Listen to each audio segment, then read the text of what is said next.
সচিবালয়ের 7 নম্বর ভবনে লাগা আগুন প্রায় 6 ঘন্টা পর নিয়ন্ত্রণে আসে। এরপর বৃহস্পতিবার সকাল 10:45 সচিবালয়ের ভিতর থেকে বেরিয়ে এসে বাংলাদেশ নৌবাহিনীর senior chief petty officer Mohammad Aminul Islam সাংবাদিকদের বলেন, সচিবালয়ের লাগা আগুন বৈদ্যুতিক শর্ট সার্কিট নয়, পরিকল্পিতভাবে কেউ হয়তো আগুন লাগিয়েছে বলে তিনি মনে করছেন।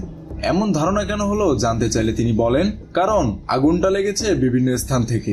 শর্ট সার্কিট থেকে আগুন লাগলে যে কোনো এক পাশ থেকে লাগতো। তিনি আরো বলেন, যেসব স্থানে আগুন লেগেছে সেখানে কোনো নথিপত্র নেই, সব পুড়ে ছাই হয়ে গেছে, সব এখনো চিহ্নিত করতে পারিনি, আমরা কাজ করছি। প্রসঙ্গত 2000 ছাত্র জনতার প্রাণের বিনিময়ে স্বৈরাচার পতনের পর গঠিত অন্তর্বর্তী সরকারের কাছে জনগণের যে প্রত্যাশা তার তেমন কিছুই পূরণ করতে পারছে না। উল্টো পূর্ববর্তী সরকারের অনেক কিছুই বহাল রয়েছে। অনেক ক্ষেত্রে ফ্যাসিস্ট সরকারের দোসররা এই সুবিধা পাচ্ছে, অথচ গণহত্যার বিচার হচ্ছে না সঠিকভাবে, আসামিদের গ্রেপ্তার করা হচ্ছে না। ফলে সরকার গঠনের পর থেকে প্রায় প্রতিদিনই কোনো না কোনো অঘটন ঘটছে।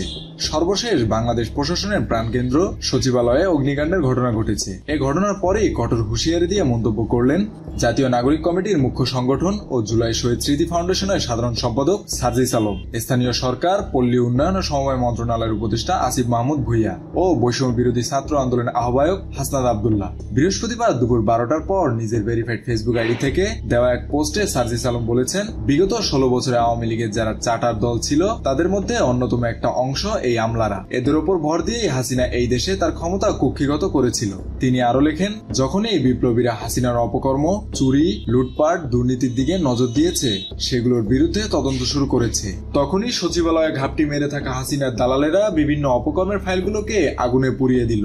সার্জিস আরো লেখেন, রাষ্ট্র সংস্কার করতে হলে সবার আগে আমলাতন্ত্র ও প্রশাসনের যেসব চাটার দল এখনো ঘাপটি মেরে লুকিয়ে আছে তাদের শেকড় থেকে উপড়ে ফেলতে হবে।